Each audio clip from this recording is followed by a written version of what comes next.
Hey there, this is Adam of Asian Film Review. Originally, we were in podcast format. We've been on a hiatus for such a long fucking time. I don't know if Preston is going to join me again.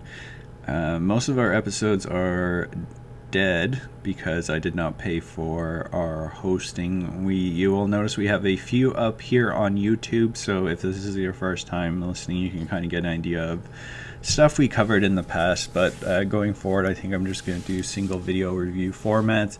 And as far as Preston goes, I believe he died, but I will have to look into that a bit more.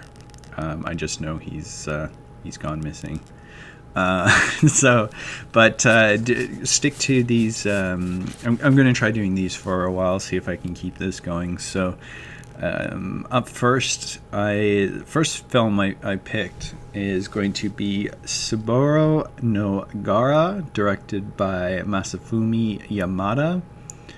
I got a loose translation of "To Close Your Eyes," so I'm not too sure how accurate that is, but Yamada, he has 10 director credits to his name, this being his top ranked film or top scored film. His other stuff I was not familiar with at all. His second one was a horror movie called Hide and Seek, Hide and Go Kill 2, something like that. I managed to find it, so maybe I will review it at some point because it looked pretty cheesy and bad, and I love cheesy and bad Japanese low budget horror flicks.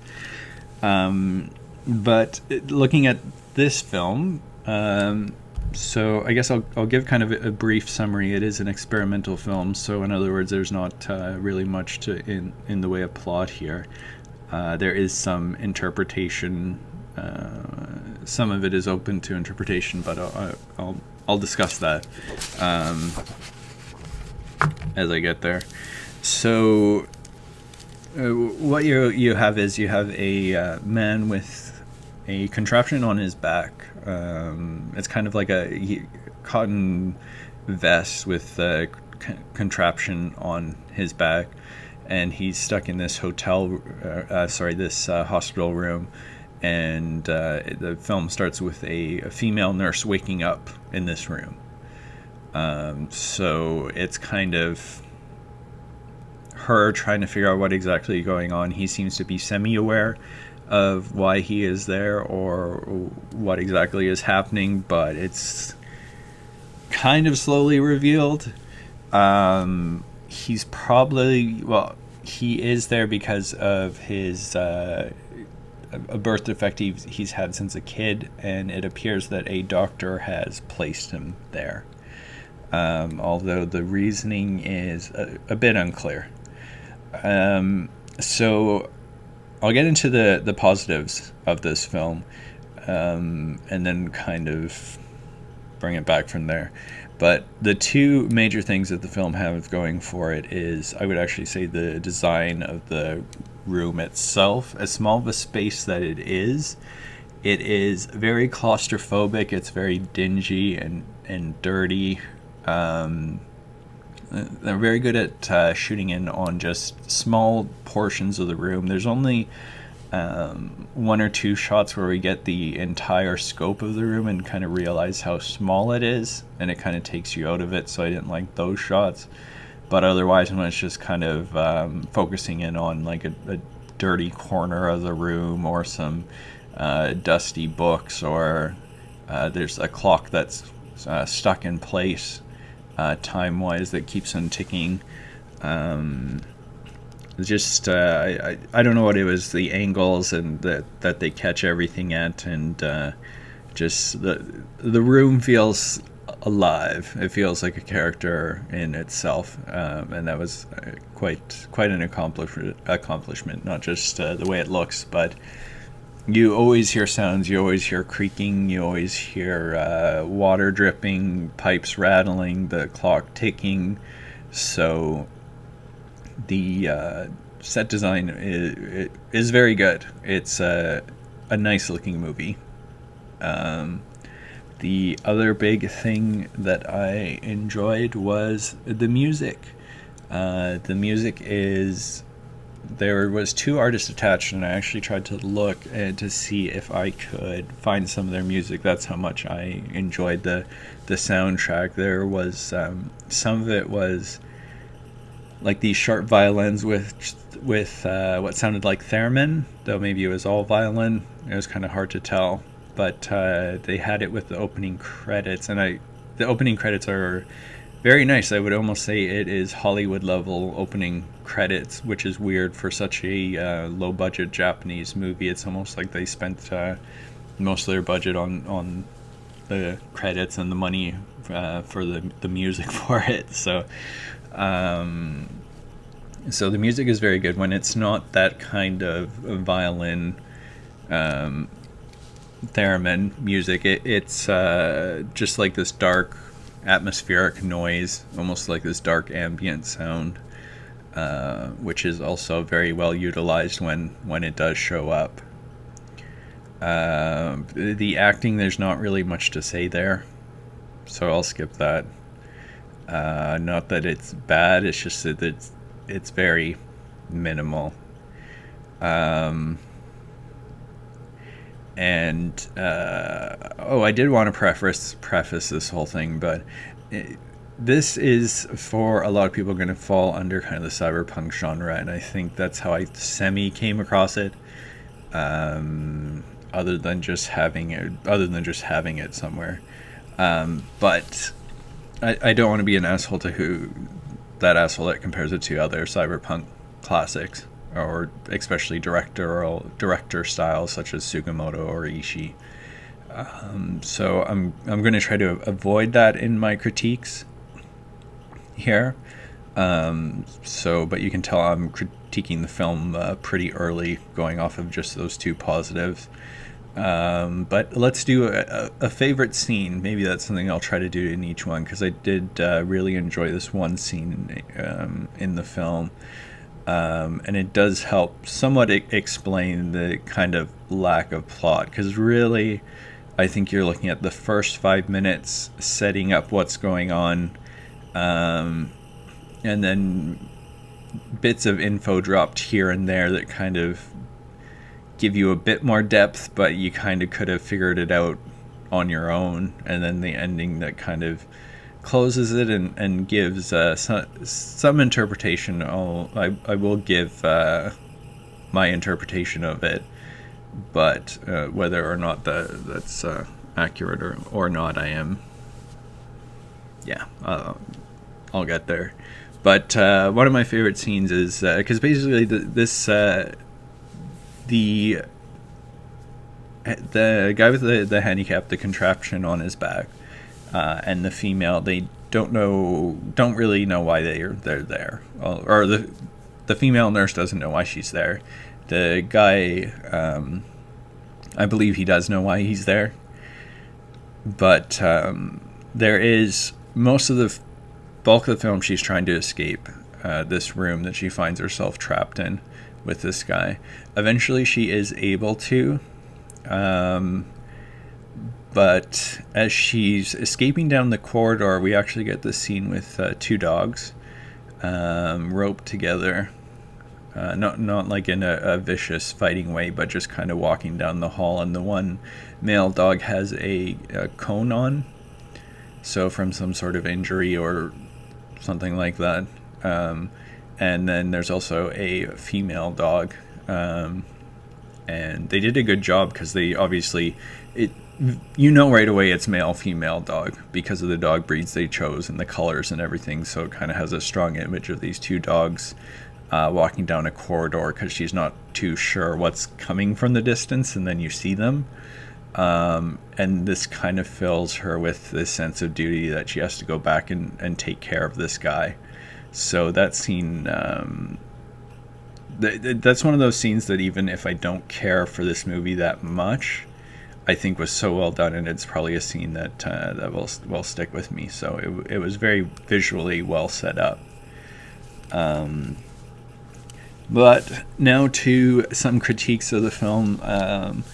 like I had mentioned, well, step back to the music. There's also a negative to that to me that I think it was really underutilized. As I mentioned, the kind of the breathing, the existence of the room was well done, but I think they could have thrown more music in there. I think this film was a bit too minimalistic for its own good. Like, I didn't expect doing the asshole comparison game, but I don't think this is saying one's better than the other, but I didn't expect like that really hyperkinetic pace or music of Tsukamoto or Ishii, but it was just a bit too low key for me, and I think if they put more of, especially the dark atmospheric noise, which I think only pops up like once or twice in there, that it could have gone a long way. As well as the violin, which I should have wrote down, but I think even that was only utilized twice. But when it did kick in, I really enjoyed it. So I wish there was more of it. It's hard for me to say at what point it would have been excessive, though, so that's kind of a soft critique, because obviously if it was constant like that, it would have just become this over-dramatic mess. So I think there was issues in trying to figure out a proper balance there, though, between the director and what exactly his vision was for the atmosphere of the room. The other thing I will mention, we talked about the male having this contraption on his back, which appears to be from a lifetime disability that he had since he grew up. But I think the contraption looks really dumb. For as good as everything else looks, it really does just look like they slapped a bunch of stuff onto his back, and I think they could have done a much better job of making it look mechanical. It really just looks like a bunch of nuts and bolts and screws put in a somewhat random order, and there's bobby pins in there as well, which seemed unnecessary. I think they should have spent a bit more time, or whoever made it should have got a second opinion, or there should have been more than one person working on it. I'm not sure. I really didn't like the visual look of the outfit that he had. It didn't look like it would treat any sort of disability. There is a third character in there, a doctor, which it kind of implied that he's a bit mad, a bit on the mad scale. So maybe that has to do with the whole randomness of the suit itself as being kind of like this broken machine and him being a broken man. So I can understand that perspective, but since it wasn't outright told to me, just seeing it on a visual level, I thought it was kind of ugly. And overall, it's just, there's not much content to this film itself. I think, like, between setting it up and the ending, there's a few moments here and there that kind of give you an idea of what's going on, but even some of that you could kind of fill in on your own, I believe. This could have even been like a half an hour short. I think it's like an hour long. And I know on the podcast, if you are ever familiar, that we talk a lot about trimming and editing films. So, I mean, at an hour, I shouldn't be complaining, but it was, for an hour, it was a bit of a slog to get through. And it's just because there was not really much content to push a story. There was this constant kind of tension of trying to escape the room, but it personally it did not do it for me.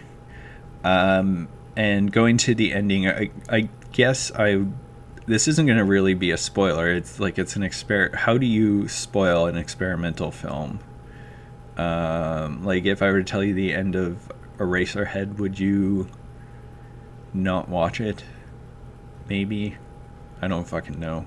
But anyways, my interpretation of it is, in the end, basically, I don't even know if there was a hospital. I think it was more just a concept within his mind, and basically, in the end, he was just able to free himself from this kind of existential dread and live his life outside of the idea of being permanently handicapped.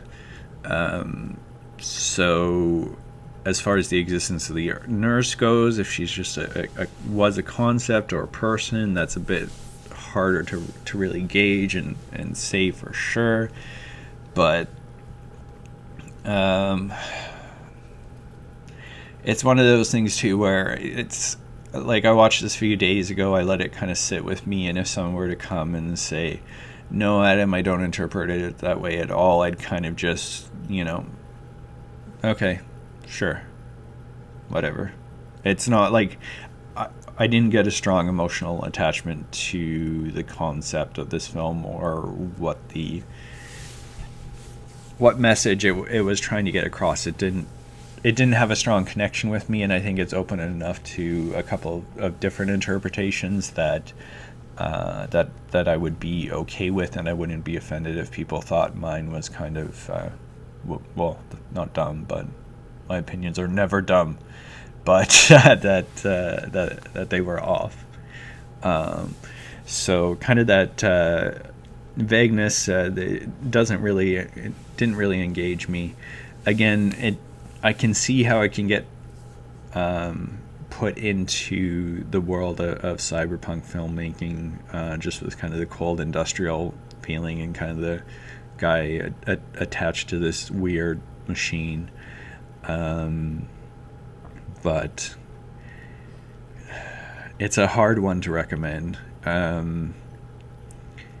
It's not even like, there is the odd time where if I have friends over and we're drinking, I'll just put a movie back in the background as a screensaver, like something weird. And I don't even think I would do that with this one, whereas, something like Tetsuo, again, asshole comparison, is something you can put on in the background even with no subs and just drink and listen to music, and then, just have this weird visual shit going on in the background. But this one was much too slow paced, and also, yeah, I don't know who you would share with this. I think it's going to be an individual viewing experience. I think it's going to be for someone who's a completist like myself. For anyone who searched Tsuburo No Gara on YouTube, I'm guessing I'm the first or second hit, so it's aimed at those people as well, at us. So I did take a chance doing this one first. I was curious to see how it was going to go. Up next, I think I'm going to do a more of a violent exploitation flick from the guy who brought us such classics as Lolita Vibrator Torture and Naked Splatter Blood. Comes Turtle Vision is what I think I'll be doing next, but we'll see. I got a shitty VHS grainy copy to look at, but yeah, with this film, I can't recommend it beyond a completist. I'm sorry, I wish I could. I apologize to the movie. I definitely feel the heart was there, that the passion was there, that they worked very hard to create this image and this short little story and this short little post-apocalyptic type world atmosphere, and I think they succeeded at it, but it was just not for me. So I've heard some other mixed, I've heard one or two, as many reviews as there are, kind of mixed on this, and people getting more appreciation, so some might want to check it out. But for me, unfortunately, for my first go of doing a video on this, was not the greatest choice. But hopefully you listen in on the next one. I'm pretty sure it will be Turtle Division, like Joy Division, but with turtles. I'm pretty sure it'll be Turtle Vision. But if not, then I will find out something else fun and obscure to cover. So thank you very much for listening to Asian Film Review, and I will be back.